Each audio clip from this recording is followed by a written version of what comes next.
Thanks for coming. Welcome to our Dean's Distinguished Lecture on Global Health this year. Global health has always been of great interest to our students and faculty and of the Larner College of Medicine. And in the last few years, our national and international profile in global health has risen markedly. Really due to the efforts of the faculty, the staff, the students, and leaders from UVM and from the Western Connecticut Health Network. And the partners that we have developed and that Majid has developed around the world. And I'm pleased that we have a delegation from Kazan State University in Russia. Marat, I don't see Marat, he was here, he was walking in a minute ago, anyway. And we also have Tendai from our partnership in Zimbabwe.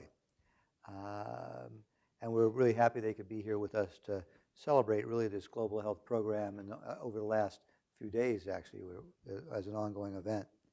And as we celebrate Global Health Day, we're also celebrating our shared missions of preparing the next generations of physicians and health providers to care for the citizens of the world. In fact, we expect many from this program to become global health leaders in the future. The architect of that mission, here at UVM and in the Western Connecticut Health Network, the driving force behind so many important, strong partnerships around the world, and the inspiration to our faculty and students is Dr. Majid Saidgh, our speaker today. While his titles are many, they don't even begin to tell the story of this man on a mission.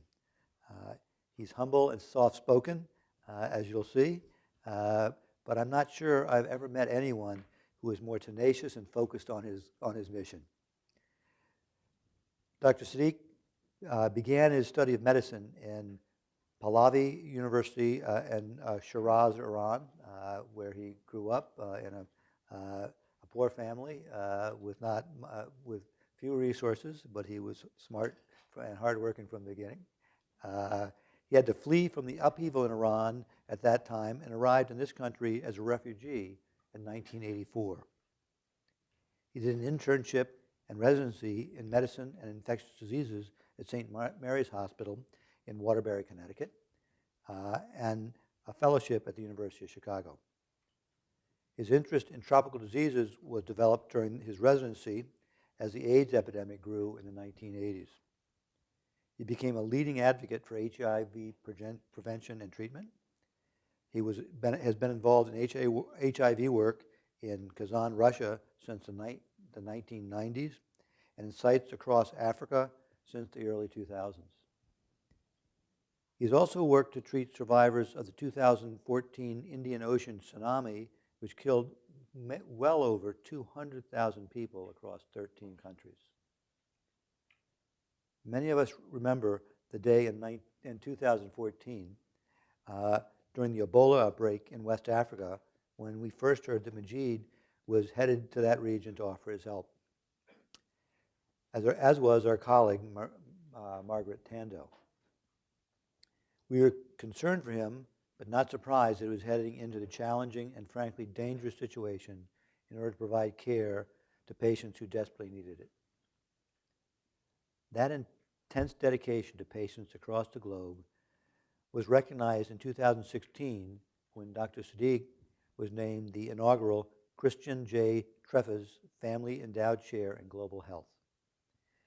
That's held at our partner hospital, Western Connecticut Health Network. This chair was a first of its kind in the state of Connecticut and one of very few hospital-based endowed chairs in global health. Dr. Saidgh's tireless work has resulted in a global health program at the Western Connecticut Health Network and the Larner College of Medicine that offers clinical training opportunities to partner sites in 5 countries, including the Dominican Republic, Uganda, Zimbabwe, Russia, and Vietnam.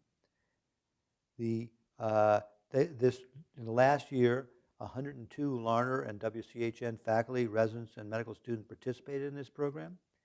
Of that number, 28 were first and fourth year Larner students who completed global health rotations outside the country. In addition, 20 physicians and health professionals from our international partner sites trained in the U.S. in the last year through this same program. So it is intentionally a bilateral relationship and an intent to build capacity in the home countries, not just to visit. So it's been a great pleasure to work with Majid as a colleague and a friend. As I said, I have never met any person more focused in a very, it sounds strange, but loving way on his mission. Majid. Thank you so much. Thank you.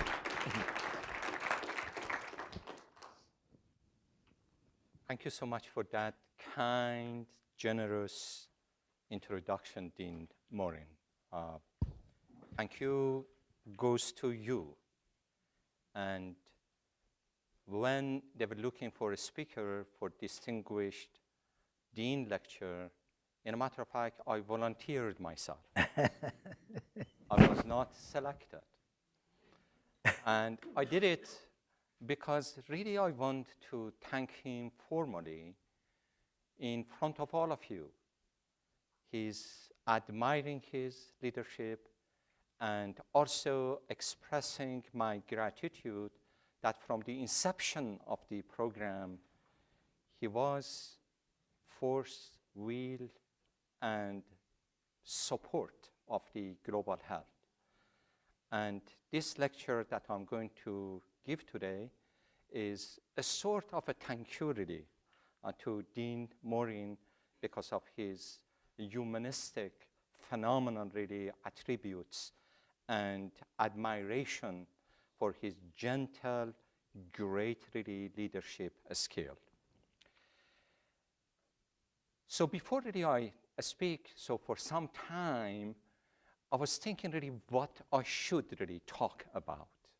I knew many of the students constantly they are coming to me and they ask me what we mean by global health, because the terminology is changing every single day. Sometimes was tropical medicine, sometimes was international. Somebody called it public health for the world. Now we call it planetary, basically. Why not go through the history to the technicality? And I thought really this group, they are really like family member to me because every single of you, you are here because you are in love with the underserved and unvoiced. So I thought really I'm going to tell you stories. Forget about the technicality. I do have some objectives, but this is all formality. But I tried really during relating some pieces of the story of my life, then you can see I may also have been addressing some of those objectives that I put on this slide. I started when basically I was in Iran. I was a medical student, and then I was a resident in Shiraz. That's one of the cities in the south part of Iran. And there is a tribe, a nomad tribe, that lives in the south part of Shiraz. And as a resident particularly, I would see many of the patients that would come from this tribe to Shiraz, particularly with animal-related zoonotic type of diseases. Many often I have seen pregnant women dying basically from this tribe, from the uterine anthrax or from the pulmonary anthrax, because they are wool sorter, because they are beautifully weaving and making amazing, beautiful really rugs, tribal rugs. And the concept of the global health was not very much distant to us. Though obviously in 1970s, when I was a resident, we would never say global health because global health is kind of new terminology. But I was really lucky because the director of residency program was Dr. Rastogar, who is a leader in global health. And he basically offered to send us to this community, to this tribe, to a town very close to this tribe, which were almost 3, 4, 5 hours away from the university. And I ended up ready to go and spent really several weeks among the tribe and also in the city, which was very close, basically, to the tribe. So this is the map of the Iran, and then you can see Shiraz on the map. If I may show you, this is obviously Fars, and this is Shiraz. And then is the south part of the Shiraz is the beautiful landscape. It is mountainous. It is brooks. It is the song of the birds, the song of these running really brooks. It's just beautiful. And during the spring, you would see many, many flowers. And you can see the reflection of the nature, in a matter of fact, in the carpets and the rugs that the member of the tribes, they make. But this is their lifestyle. They migrate, from one corner of Iran to another corner of Iran. They are 1.5 million population, and they are not just living in Iran because they don't recognize any boundary, and they go to Iraq, they go to basically, even Turkey, and they come back because they migrate. Any place is grass is great really for them to go. And this is not my slide, but the story that I want really to talk to you that opened my eyes was basically one afternoon I was on call, and then I was called really to emergency department of this tiny hospital, and I was told there is a girl who has committed suicide, but she has survived. And I rushed to the emergency department with anticipation that most likely I'm going to see opium poisoning or organophosphate poisoning, because these are very common ways that the people in Iran, particularly the young girls or the boys, they commit suicide. Before I get really to the emergency department, I ran into a man who was 35-year-old, but amazingly, he was dressed like Western people, and then had a tie, which had amazingly kind of really wide knot, and it was very short, really tie, and more importantly, had a dog on leash, very small dog, and it was so unusual for that landscape because everybody has a shepherd dog, and this is basically a tiny, dog on leash. And then I tried really to go to the room, and before I stepped into the room, then I heard a sort of really voice or noise coming from a pipeline. It was a kind of deja vu, and took me really time back when just I was married, and I took my wife to my parent home, and my parents, they sacrificed a goat in front of us. And I remember when the butcher cut the throats, then the air was coming out of the trachea. This was absolutely the same sound.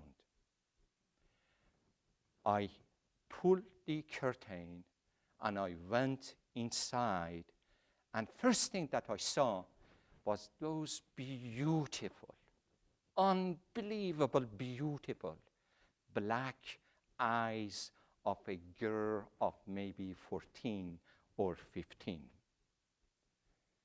Innocent eyes. Was talking to me with her eyes innocently.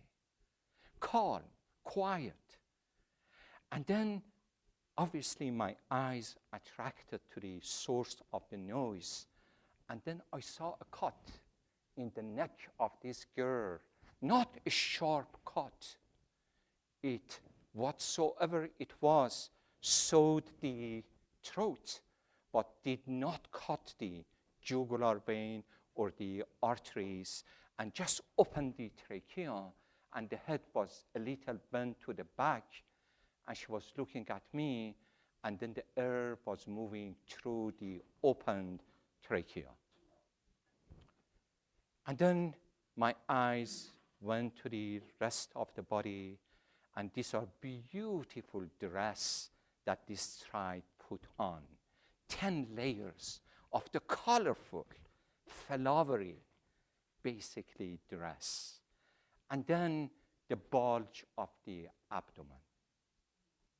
Then I learned she's pregnant, she's 14, and then I start to have a dialogue with her, not speaking. I was speechless. Even if I want to say something, I could not because I didn't know the language. I took the hand, I looked at the eyes, and I said to her, what went wrong? You knew that this in culture, you cannot really become pregnant. You have to go to the husband, basically virgin. How come? Who raped you? Who cut your throat? Was this your father? Was this your brother? Was this basically your uncle? You are destined to die, even if I save your life. You have been shunted away. How come this happened? So I was talking really, have a dialogue with this girl. And finally, I put this girl in the ambulance. I sat by this girl, only took the pulse, was monitoring the pulse. I put a few pieces of gas on the throat and just drove him for almost 3-4 hours to the city. And during this time, I was looking into her eyes, and sometimes I was really casting my eyes down because I was not certain that I'm doing the best job. I was looking for some counseling, something that this girl is going to tell me, Majid, you're doing fine. And finally, this was what I understood. And she said, Majid, listen, don't worry. I'm not alone. I have been put in graves with my dead husband over 1,000 years in the desert of Mongolia. I have been shunted away and I have been casted away in India after the death of my husband. And I was in another part in Africa, and if my husband would be dead, I have really to basically, contaminate myself, and then the way that Ebola killed so many of the young women in West Africa. This is not my story alone. This is a story of the women. The women's right has been violated all over the world. And I was really speechless. I took her to the emergency department of Shiraz Hospital. I left her behind. I didn't know I did a good thing or a bad thing, because I know that when she's coming back again to the tribe, somebody is going to knife her down. She cannot really live anymore in that community. But that brought up so many things to the surface for me. The culture, what that means, tradition, what that means. The voicelessness, being voiceless, has so many forms.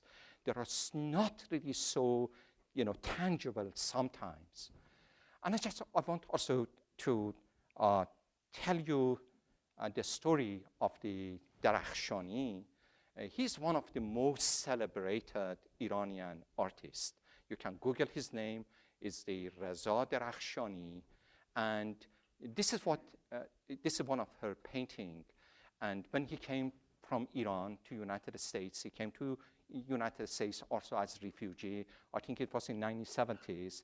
And when he left Iran, Iran was basically at the midst of the Islamic Revolution. And many of the women, they lost their life for saying nothing, because a piece of their hair was show up.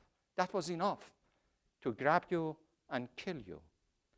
And he lost one of his sisters during revolution, came to United States and had exhibition in New York, 28 paintings. And the name of the exhibition was A Flower for My Small Sister, Little Sister. And this is one of those. You can see the woman has black eyes, speaks to you with only eyes, and you reflect to her through her eyes. There is no noise, there is no face, there is no mouth. And then you can see she's like really in a castle. She's in a cell. There is no way that she can express her opinion. And then in her hand, there are a kind of flowers with two blue eyes that is symbolic and would say, this is the Western freedom of the women. If you are coming to me, bring me flower of freedom. Give me liberty. Give me freedom. Let me express myself. I have been in many countries during my life, and many often I thought my presence in that land is futile. I have no impact, no effect in that part of the world. I was in East Timor during genocide. So West Timorese, they massacred really the East Timorese, and now I am in that land. I'm talking to women, the girls who have been raped. I was going up the hills, a small trail. On the top of the hill, there is a small cottage and has been destroyed to the root. I never seen any place in the world the people, they kill and they destroy with passion. Because West Timorese, they said, we built, now you're throwing us away? No, we are going to destroy everything. And then I remember myself in Sri Lanka only 3 days after tsunami. And tsunami really did not left any wounded behind because it had two waves. The first wave came, killed many, wounded many, and then the second wave came and killed all of the wounded. So we didn't see really much of the wound, really, to be honest. But I was by side of the people who burying the bodies or they were burning the bodies. I was tried very calmly by them, but I was useless. I was nothing really could do. But then I learned that the art of being silent sometimes is so crucial. And that takes me to the, basically, David Brooke from New York Times, and that is the art of the presence. And this is what he would say, and he would say that what these experiences call for is a sort of passive activism. We have a tendency, especially in achievement-oriented culture, to want to solve problems, repair brokenness, to propose, plan, fix, interpret, explain, and solve. But what seems to be needed here is the art of presence, to perform tasks without trying to control or alter the elemental situation, allow nature to take its course, grant the sufferers the dignity of their own process, let them define meaning, sit simply through moments of pain and uncomfortable darkness, be practical, mundane, simple, and direct. Now, I'm moving to another story. I'm sorry that I don't have any joyful story for you, but all of them are full of really positives as well, you know. And in a matter of fact, really, I believe strongly that going through the suffering is awakening, and you come back more resilient and have more power inside yourself to take you wherever you want to go. And this is the triumph of the evil. And this is the story of the 1994 May to August in beautiful land in Rwanda. I know that some of my colleagues that have spent time in Rwanda very much. This is hilly, this is beautiful, a lot of the rainforest. and there is beautiful little rivers all over this tiny, tiny lock-in, basically, country in the central part of Africa, Rwanda. And in Rwanda, obviously, there are two tribes. One is the Tutsi and one is the Hutu. And they lived together for God knows how many years. Even they married, and they were completely mixed, till Belgium came. And then they brought morphometric tools to measure the nose, to measure the skull, the height, the arm, the richness or poor melanin pigment of the skin. And Tutsis were taller, lighter. So obviously then they were aliens. They came from outside. They are superior, basically, nation, superior part. And they got all of the governmental jobs. And then the Tutsis were pushed, because they were kind of very short, to go and live in farms to provide food for the rest of the population. Suddenly, there was a division in the country. Then we have the Tutsis and Hutus, and obviously resentment built up gradually among these two tribes. And this is in 1994. I don't go really to history, what happened, how it happened, but the point is that over 100 days, more than 1 million people, 1 million Tutsi, they were massacred, not by the mass weapons, by hands, by machetes, by stones, by clubs. And then the Western countries, rather than say the decision should be based on right or wrong, the values, they said politically it is not right to interfere with the Rwanda. And during 100 days, even majority of us in United States were watching O.J. Simpson trials. I'm not really denying that we have really sensitive issues in our country. We do. I don't really want even to tell you or send this message that we do not have really underserved population in the United States. We do. We have to, and we must address the minority problems in the United States first. There is no question on that. How you can be in love of somebody in Rwanda if you are not in love with your family members, if you are not in love with your neighbors, if you are not in love with the citizen of your town? If you have such a big heart, then obviously you are going to say, I'm not going to be blind to the sacrifice and the genocide and the massacre of 1 million people in Rwanda. But this is what we were doing during those days. And then one more thing, the same thing happened in a matter of fact, was a few years ago when the Green Revolution was happening in Iran. And you don't know how much, you are following the Iran politics, but our women, they are amazing now. They are politically oriented. They are on the streets every single day. And there were mass demonstrations against the government during the Green Revolution. And the Green Revolution was basically silent. They were not speaking. They were not doing nothing. And the government brutally stopped killing so many of the people on the street. And every single day, in a matter of fact, there was something in news in the United States. And then, bad luck of the Iranian, Michael Jackson died. And then all of the attention was diverted to Michael Jackson. I love him. I love Michael Jackson. His work during the early 1980s, still I listen constantly.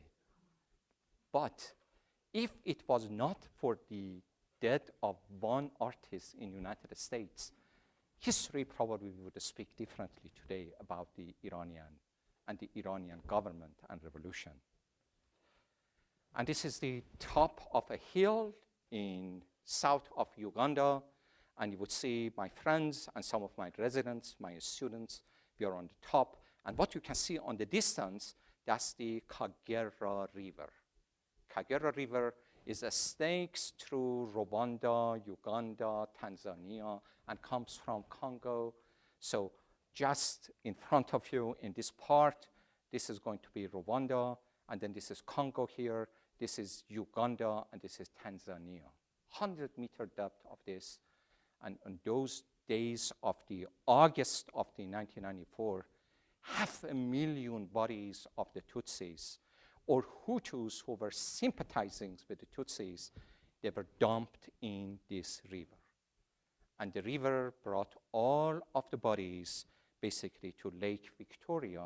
And Lake Victoria is shared lake between, obviously, Tanzania and Kenya and Uganda. And based on the habit and tradition, nobody can catch and eat the fish that has, basically taken food of the human flesh. So then the government sent soldiers, and then they they got all of the bodies from the lake, and they put them on mass ready graves. And this is one of the mass graves, several, almost 20, 25 of the mass graves you would see in the south part of Uganda when you go to KASENSERO. And then obviously Molly Moore, she's here somewhere. I know that she can really speak more because she took us, in a matter of fact, to the church. And Molly has been in Rwanda, many months. And she knew all parts. And now some of the churches or some of the schools that were site of the genocide now, they have become really the memorial buildings just to remember what we have done during those 100 days. When, Canadians, that one of the, basically the captain of the Canadian who was in Rwanda, he wrote and he spoke in one of the public speech that I listened to him. He said, really, if I had only 1,100 soldiers, I could completely stop the genocide. 1,100 soldiers. And also Clinton, as you remember, he withdrew everybody, all of the soldiers, really from Rwanda, and then later on he regret, but that regret cost over 1 million people's lives. I'm sorry that I need really to watch for the time. Now I'm going to get you to KASENSERO. I showed you that basically, you go through those mass graves, and then you go to KASENSERO, and the KASENSERO is really the end of the world.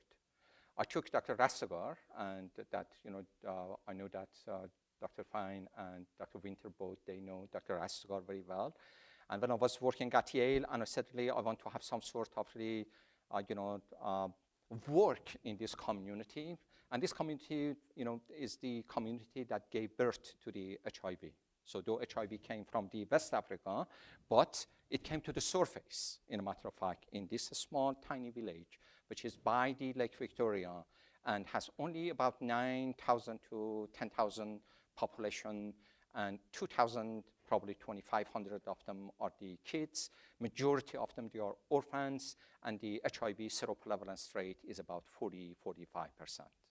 And the reason was basically in the 1970s when the Museveni's troop, they came from the Rwanda and Tanzania.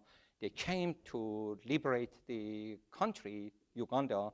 They went through this community, and the soldiers who were coming from all over that part of the Africa, they raped many, many, many, many girls.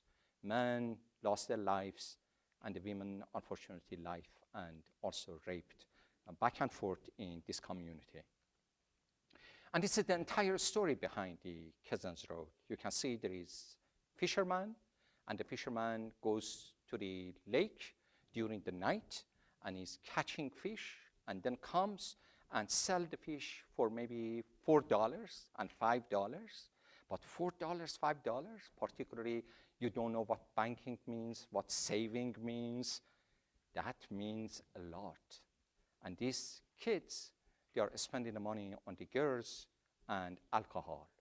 And the girls from the community that the seroprevalence is so high, they come for a little money to survive, to just get a loaf of the bread and to put on the table of the dying father or a sister or the kids is a way to survive in this community. But then HIV is going to really bloom, and then the truck drivers, they come to buy the fish, they spend a couple of nights in this community, and then the HIV gets into the drivers, and then the drivers is going to really carry the HIV to the rest part of the Africa. In a matter of fact, we call it the HIV highway, because it comes from this part, and then more distant you are from this highway, the seroprevalence of the HIV is less. And this is a high school, really close to KASENSERO, and this is me, obviously, when I was much younger. And then I asked the principal of this high school, please select 10% of your students and put them in a classroom because I want to interview them, the best. And these are the best of the high school kids. And then I asked a simple question, who is orphan? You can see how many hands went up.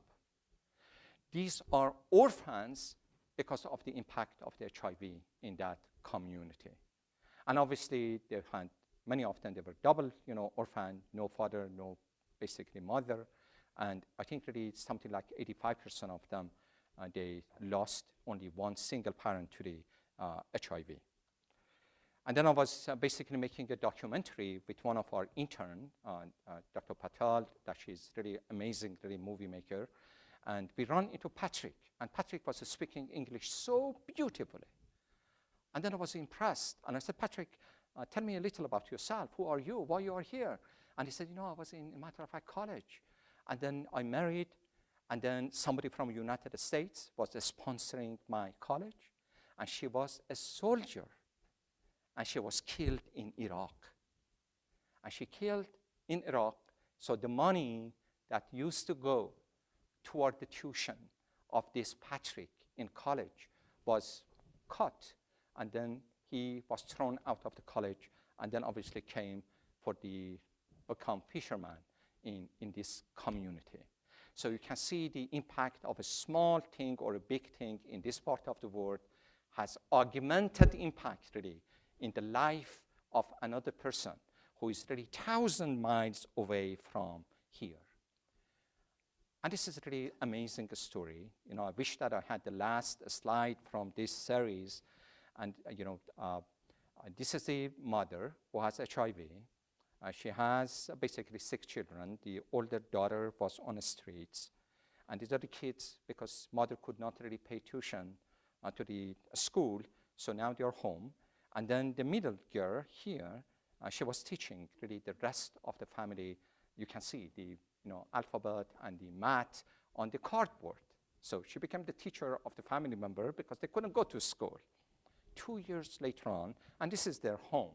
It's a beautiful really flower was growing on this home. And then 2 years later on, I was again in the same community. I know that Anne, I know that she's here. She has been to KASENSERO, and there was no home. It was completely gone. And then when I learned about the people, I think really the elder sister died from HIV, mother died from HIV. These 2 kids, they died from HIV. Nobody knew where she is, and then nobody knew what he is and where he is. The entire family, practically speaking, in less than 2 years, they completely vanished from the surface of the earth. I'm coming to Mulago Hospital, and this is the place, is my university. I learned so much really from Mulago Hospital. And I know Dr. Steve Winter have been to Mulago often, and I know Molly and Mariah, they have been to Mulago often.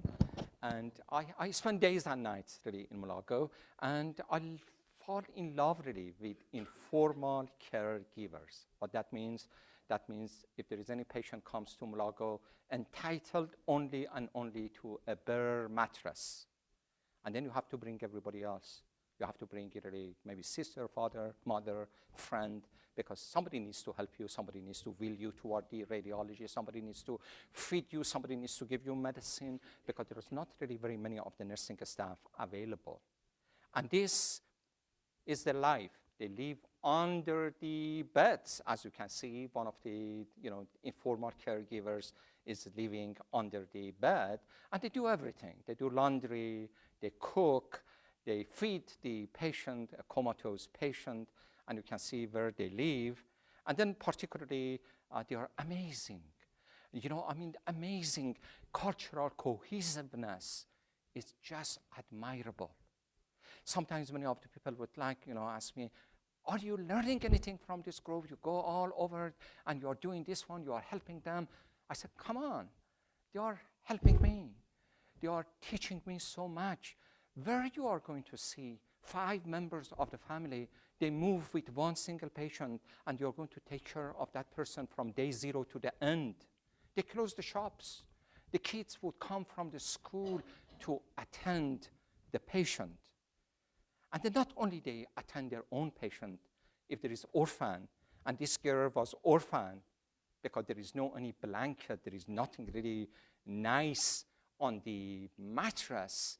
But this is 24 hours later on. Look who put that beautiful smile on the face of this girl. She was 17, she had HIV. Who put that smile? Who washed the face? Who rubbed the skin with the oil? These are the attendants of the other patients. The social support comes from the people, because there is no any governmental, there is no any infrastructure around supporting the people when they come in the hospital. And then particularly, really, this is the way that they live. When there is sun, they are in courtyard of the Mulago. When there is rain, they move inside. And then look at that beautiful smile of this girl. Under all of the circumstances, she's looking at the mirror, and I captured that beautiful, really, smile. I wish, I have told this 100 times, I wish that I could transplant that smile to my own face. I have everything that somebody's supposed to do except that happiness. That smile, you would see it really among the people, that you are resilient, because every single day their story is a tragedy. But don't tell me that I should be closing my heart, closing my eyes toward the tragedies of the people who are away from the United States, and they are not in Burlington, or they are not in Washington, or they are not in California. These are the people. We are genetically related. If you open my genome and open a genome of a man or a woman from Mulago and send it to somebody who is a scientist to open it, it is the same. So the biological event or phenomenon is genetic relatedness. And global health needs to bring or let the genome of the human express itself under the best optimal condition. Let everybody have access to the ABC of the life, education, access to the health, liberty. Let them not be oppressed. Let them grow. Because we, as in the field of the global health, that is our responsibility. And that's really something that all the time I shout to my younger medical students, and I say, I need you people. I need you people. You're multi-talented. You go and become the best, because the task of closing the gap is humongous, is amazingly big task. And I have to jump over some of these slides. I apologize. I would do. I don't really take through this sort of a slide, but I take you to the last set of the slides, and that is going to be Liberia. I have 10 minutes. Okay. So this is 2014, and we are in Liberia, Margaret, Endowed, and myself. And thank you so much to John Murphy, who supported me to go to Liberia, and Dean Maureen that supported Margaret. And we were in the same, in a matter of fact, really place with the same really mission and objectives. And then the training, the hot training, basically happened in a very specific Ebola treatment unit in Bonk County. And you can see the Ebola treatment unit was very close to leper colony. So far, far, far away from the town. You would go through a twisted, isolated really road among the rain forest. You go to the top of a hill. In a mile to your left is leopard house, and then leper colony, and then obviously it was the ETU on top of the hill. And this is only a couple of shots because I'm not really going to talk about really ETU. And this is basically the red zone. And then there are beautiful stories that you are going to see when you are even in ETU. You know, the human is beautiful, has beautiful really soul. And you can see that this human is going to flower. It doesn't matter where you put that creature. You know, in ETU, you will see a lot of really amazing, heroic stories. This young woman was 16, lost father, and I think lost a sister and a mother, and then she survived. She stayed in ETU, and this is a girl, 6 or 7. She also lost parents, and then she started tendering any of the child who had Ebola in ETU. You can see they are very emotionally stick to each other, and she's helping this young girl, you know, to clean and to wash. And then obviously many of them, they would die. This is the road or the path to 6 feet deep, really basically grave. And they put the corpse really very deep in the ground because basically chance of contamination. The rain is very heavy in Liberia. I think really sometimes, I think not sometimes, but I think between 250 and 300 inches of rain is a kind of really normal, basically rainfall in Liberia. So then obviously then, you know, flush comes, and then the river, and then the body may wash away. And this is, I think, my last slide. And this was my last day in ETU, and Margaret left behind, but I did my term, and I was supposed to come basically to United States. And this is our ETU, and Margaret was in charge of the recruitment of the national healthcare workers. And this is a group of them. And both Margaret and myself, we were very much engaged in teaching the national, basically, group employee that were working in ETU. And this is the last, basically, day. And I want just to talk a little about James. And James was body manager.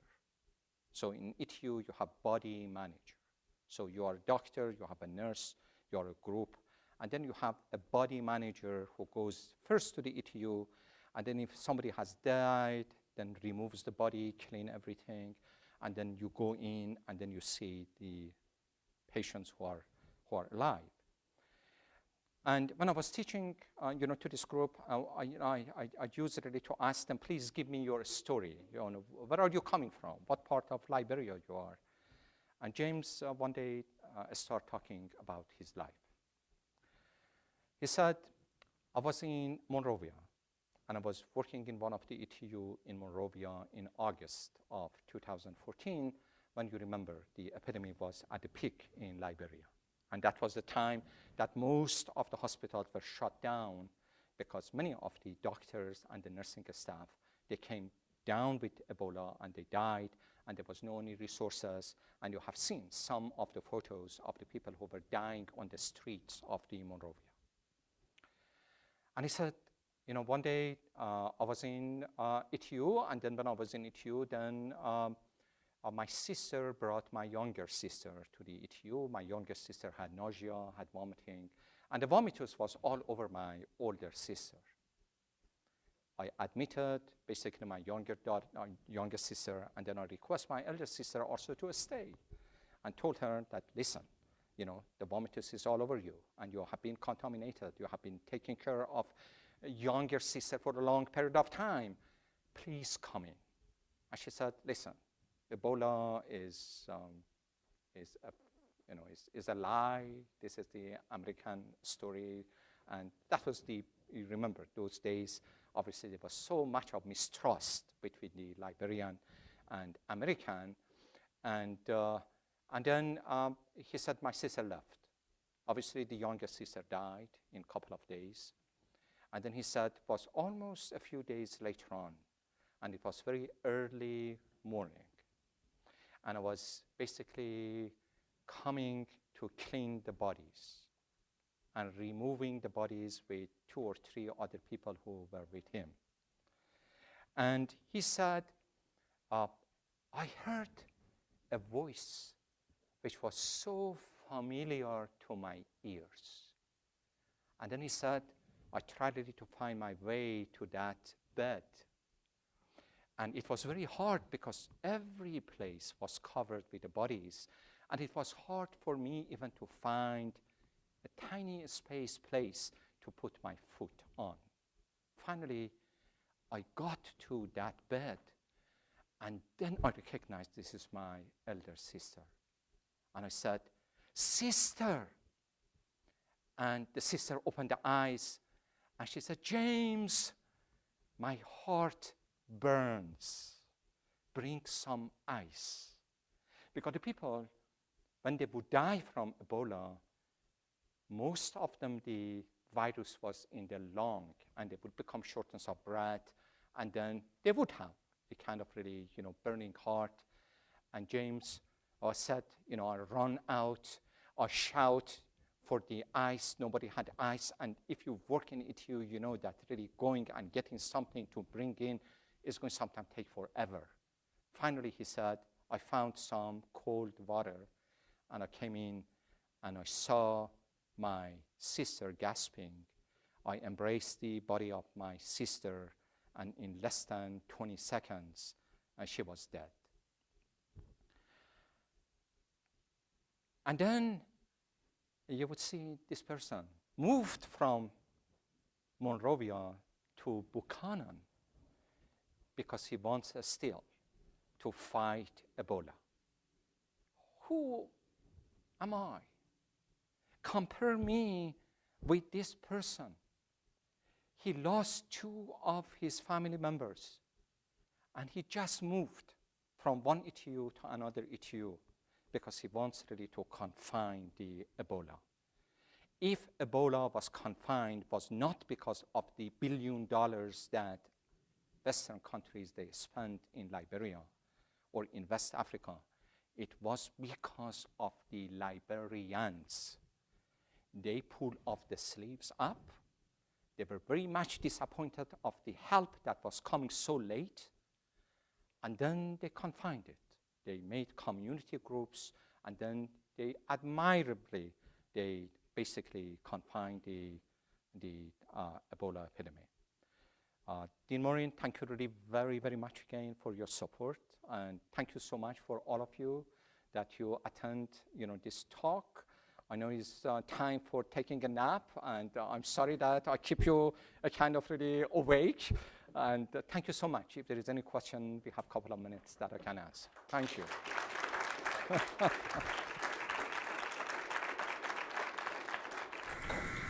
It's really an honor to be part of this vibrant community. And just looking out in the audience, there are many faces that I see that I want to thank and want to recognize. I want to also recognize some of our award winners of the awards for global health that we had a chance to recognize last night as well.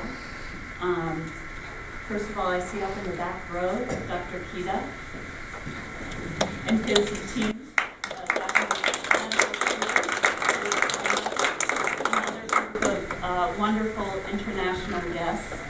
Dr. Kita is in the Department of Pathology, Professor of Pathology, and over the course of the last number of years, since 2001, I believe, has had over 140 medical students from Japan come and join us. So thank you, Dr. Kita, for being part of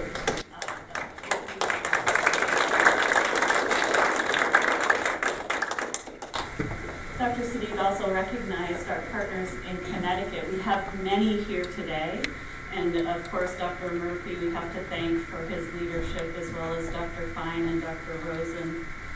Thank you for being here and taking part. There are many others from Connecticut who have joined us, who are so much a part of what this program has grown to become. There are a lot of people who work behind the scenes, of course, as well. So there's Carol, I see you in your floors, and her team, Ben, Michelle, Maddie. Thank you to everyone in the communications office for all the work that you did in putting this together and to gathering all of us, because if we don't know what's happening, it's really hard for all of us to get together to be able to have this type of celebration. So thank you to all of you who made this happen.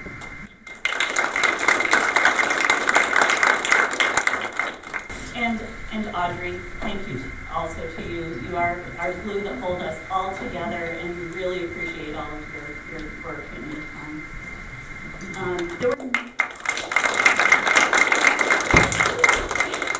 There were many nominations this year for some of our awards, and I just wanted to recognize that there are a lot of outstanding people doing a lot of work in global health throughout our university, faculty, staff, students, residents. We have an incredibly engaged community, both here and abroad. There are folks like Flo, one of our third, now fourth-year medical students, who received a wonderful nomination. Dr. Eric from pediatrics, Molly Moore, also from pediatrics. We are so lucky to have so many people who've been recognized over the course of their careers here for the work that they're doing. So I'd like to announce to you as well today some of the award winners for this year's Leadership Awards. We have the Patty O'Brien Global Health Leadership and Humanitarian Award.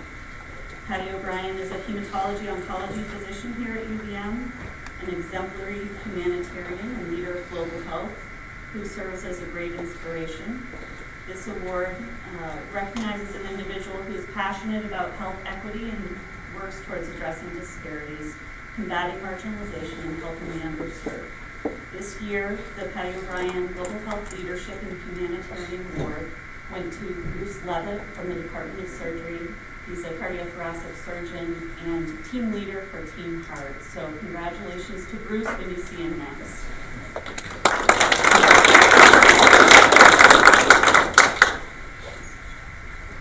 The next award is the Beth Kirkpatrick Citizen of the World Award. And this award is named after Dr. Kirkpatrick, who's a professor and chair of the UVM Department of Microbiology and Molecular Genetics. She's an infectious disease specialist and accomplished physician, scientist, and leader in vaccine research, as well as dedicated global health champion. The award recognizes outstanding leadership and scholarship and recognizes work towards the advancement of humanitarian pursuits. And this year, this award went to Dr. Kristen Stichter from the Department of Radiology.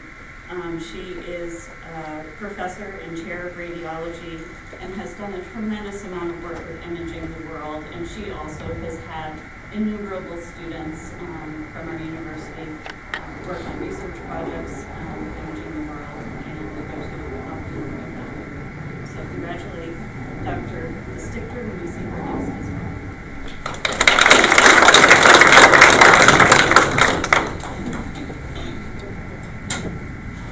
And then the Majid Global Health Educator Award, recognizing Dr. Saidgh's incredible proficiency in medical education. So this year, the Majid Global Health Education Award went to Dr. Ann Dorgan. Congratulations. And I'd like to invite Ann to come up to the podium to present the awards for today, which is really exciting for our posters, photos, and reflections.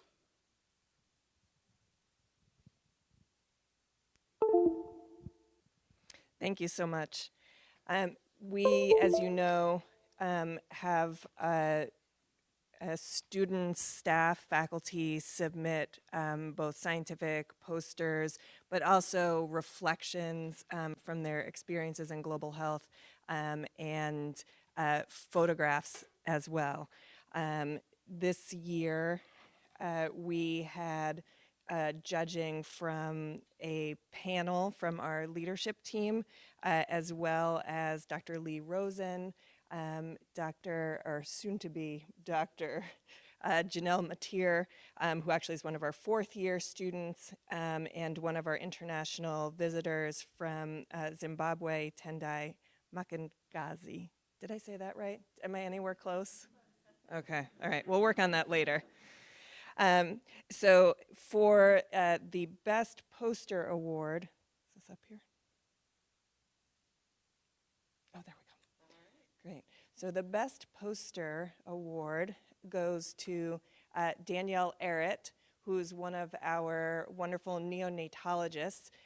She works in Ethiopia, and she and her partners have designed a database specifically for NICUs in low resource areas in order to collect quality data and create quality metrics for the area. And I would invite Dr. Horber and Erica Edwards to accept this award as the senior researchers on this project. Thank you so much for the work that you do.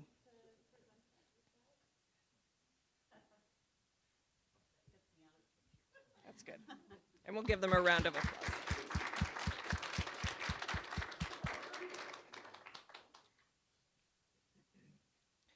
So we had an amazing amount of photographic submissions, and I hope you've had the chance to take a look at some of them.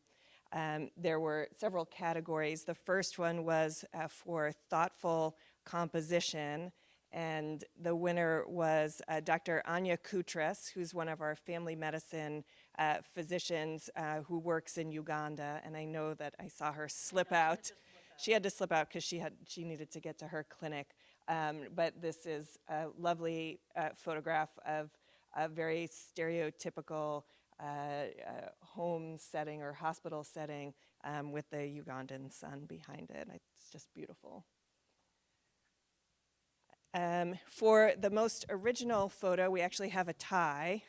Ironic for original, but they're original in different ways. So the first one goes to Julia Shatton, who's one of our senior medical students, and I believe this photo was taken in Japan? In Japan. Come on down, Julia.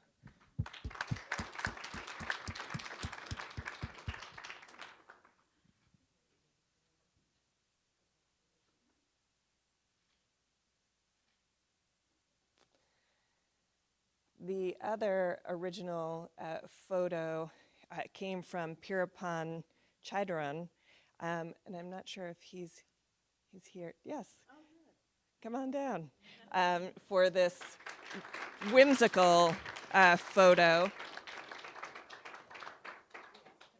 Yeah. Yeah. Would you like to just tell us where the photo is from? Oh, sure. Yeah. This was actually taken last spring break when I was an undergrad at Boston University, and I was part of a Timmy Global Health chapter that we started when I was an undergrad, and we had every spring break, we had a team of undergrads and medical professionals go down to the Dominican Republic where we had a partner site, and we would just have mobile clinics with volunteer doctors and just have like primary care checkups and then send some people for referrals. And this was just after one of the clinic days at a school where we set up the clinics, and that's just 2 students playing with the kids that came along for checkups. Yeah, it was really good. Thank you. Thank you. Here, I'll shake your hand.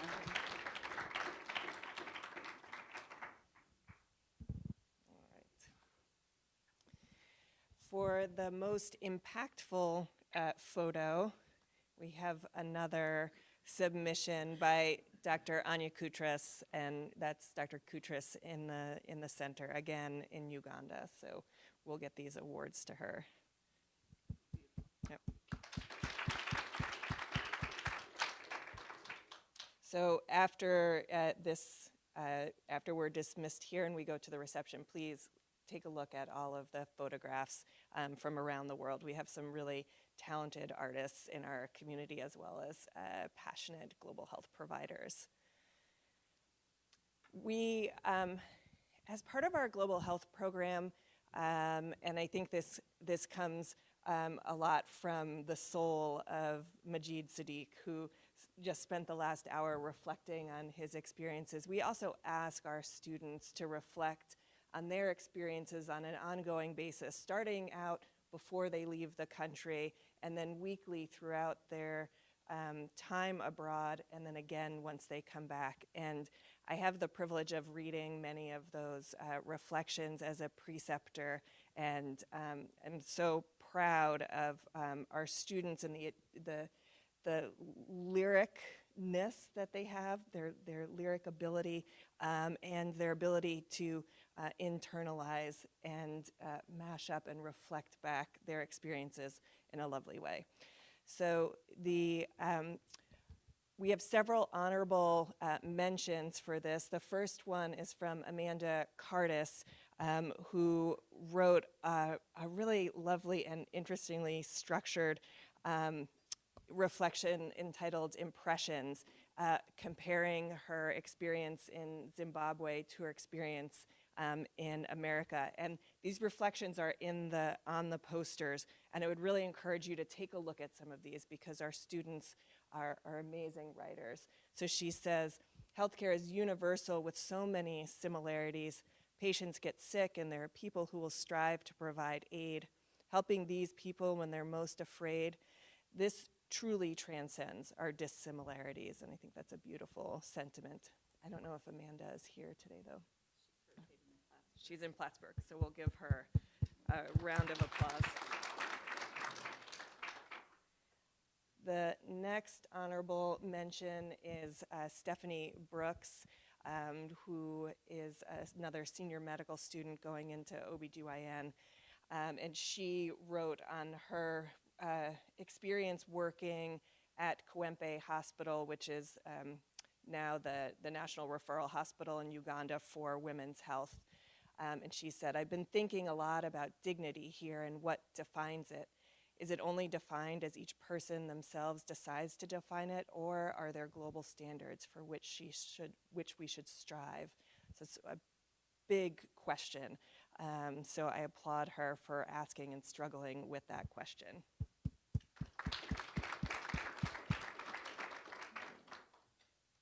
The final honorable mention goes to Stefan Wheat, who wrote about his experience in Uganda as well, as thinking about small gestures that are healing, just in terms of holding hands and being a presence. And it's a lovely piece as well. So I'd like to recognize Stefan.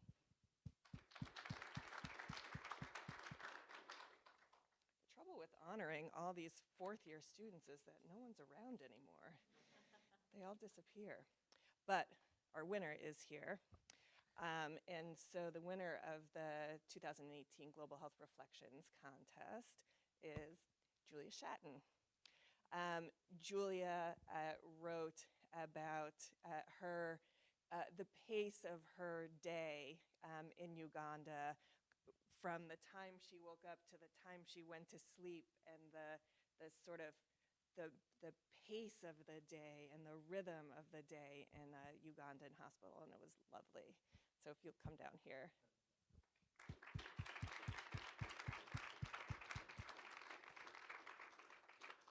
And I'm going to invite Julia also to read an excerpt from her. Do you have it? Do I have it? I have it. Oh, convenient. Sorry, you didn't know about it. Oh, she did? Yes. Okay. Let's see if we can find it in here.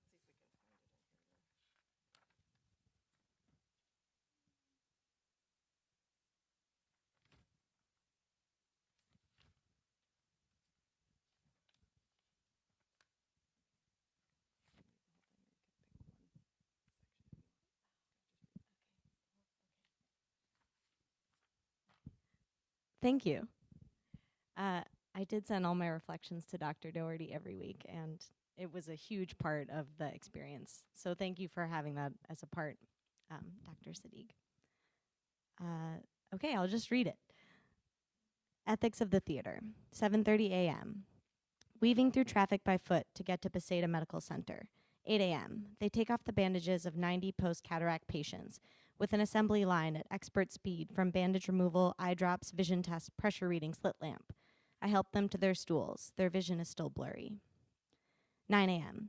Weaving through traffic by foot to get to Malago Hospital for a day in the theater with oculoplastics. This is an ophthalmology rotation, by the way. 9:30 a.m. We wait for clean linens for surgery. 10 a.m. We wait for the linens. 11 a.m. We wait for the linens. Noon. The linens arrive. We wait for the anesthesiologist. 1 p.m. The first case. A 1-year-old boy with suspected Burkitt's lymphoma is scheduled for a biopsy. His parents did not bring his medical records, but they had a photo of him with a large mass in the cheek. Based on the history, the team suspected Burkitt's. The boy was so small. We try to get an IV. 1:30. We try to get an IV. The residents, anesthesiologist, medical students, all are trying at the same time. 1:45. The senior doctor shaves the scalp. We put in the IV. 2 p.m. The baby is having labored breathing. The oxygen is off. We wait for someone to bring more oxygen. This child does not want us to take this biopsy, the surgeon says. The calm in the room is disturbing to me. The lack of urgency as we watch this child in respiratory distress is painful for me. I try to take the same demeanor as the others in the room, but I cringe and feel weak, having been in this room since 9 a.m. The boy is extubated, and again we wait. 3 p.m. we begin the operation. We only use iodine on the eye because it doesn't sting. The dark iodine is applied by the resident while the surgeon scrubs in the tiny sink nearby, using her elbows to turn off the water and avoiding all obstacles in her path. She wipes her sterile hands on her gown and then puts it on herself, slipping into her gloves. I tie her in the back. She begins the surgery. When she asks for cautery, I hear the sound of a match and watch her heat the tiny instrument in an open flame. Seeing the open flame so near to all of the medical students and the patient and the oxygen tank, I feel myself again, an immense tension amidst the calm in the room. Swiftly poking the conjunctival edema with a needle and closing the wound with invisible stitches and no microscope.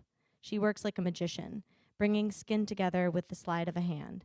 Ointment, she yells, the signal that the surgery is done. A hand reaches over the surgeon's shoulder to squeeze ramen noodle goop into the wound, and then it is quickly bandaged. 4 p.m. Okay, I'm going. 4 p.m. It's only 4 p.m.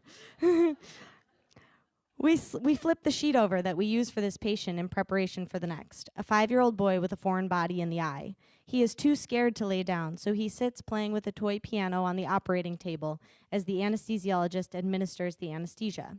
She catches him just in time and lays him back. The rest of the operations that day were a blur. An evisceration under local anesthesia, where they scoop out the contents of the eyeball and leave just the sclera, while the residents slap back the hands of the patient as they reach up in discomfort. A burn patient with a tiny eye comes in for enucleation, the removal of an unsightly eye. But the surgery is too difficult, and the eyelids are sewn shut over the tiny eye. An intralesional bleomycin injection follows. The day closes out with a Hugh flap surgery, a difficult 3-step plastic surgery with skin grafts to reconstruct the eyelid of a patient who was in a Boda Boda accident. There were 3 more patients scheduled that we could not operate on today. Although I was able to sneak out for food and water, I couldn't ever quite regain my strength that day in the theater. Were the patients really getting quality care? Was this version of sterility enough to prevent infection? And if these patients got an infection, would they be able to follow up? Was my presence in the theater preventing the Makerere students from learning? Was I scaring the kids? 8:30 p.m. The surgeon drove me home. She was happy and light despite operating with no brakes and encountering so many boulders in the road. As we slowed for speed bumps and narrowly avoided pedestrians, bicycles, and Boda Bodas, I thought about the calm in the operating room. It's the same calm that people have crossing the street here, where I flip my head back and forth so many times I'm almost dizzy before darting across. Is the calm just a function of adaptation to environment, or is there some deeper resignation to poor outcomes? I'm beginning to think that it is the former. There is an element of self-preservation in medicine everywhere, and when the outside stresses are even higher, the defense must grow to match it. As I wait on the patio roof for dinner, looking out at the constant stream of bobbing lights, still gathering water in the dark, it is clear that the answer to improvements in healthcare cannot be singularly focused to increasing resources and training. The economics of poverty and the politics, infrastructure that all goes into social well-being in society must all shift together. I can't help but think about the theory behind Teach for America. The poor public education system that we have in the US is, at its root, a function of institutionalized racism.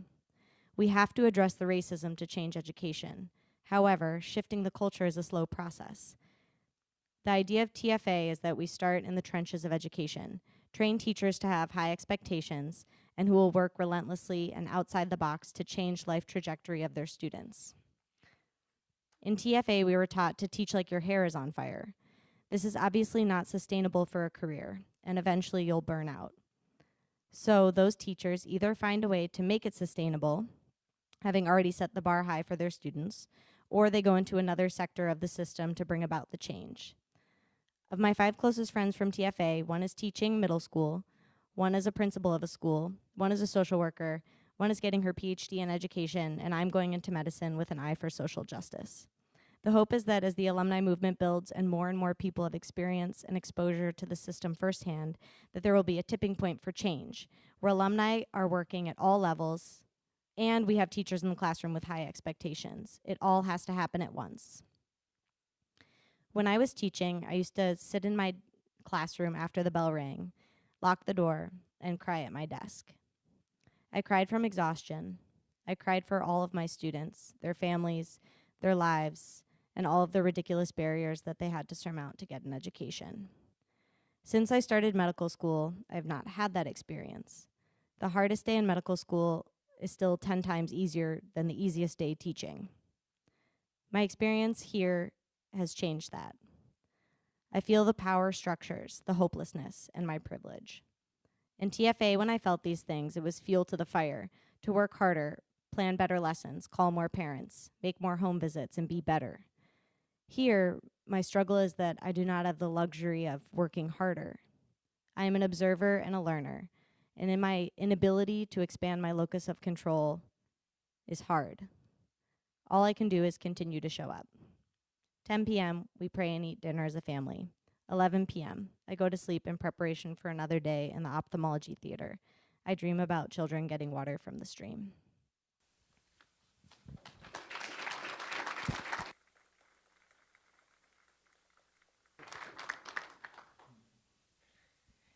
Thank you so much, Julia, for sharing that very powerful essay with us. And I think in the same way that Majid, you said you don't have the uplifting, joyful stories.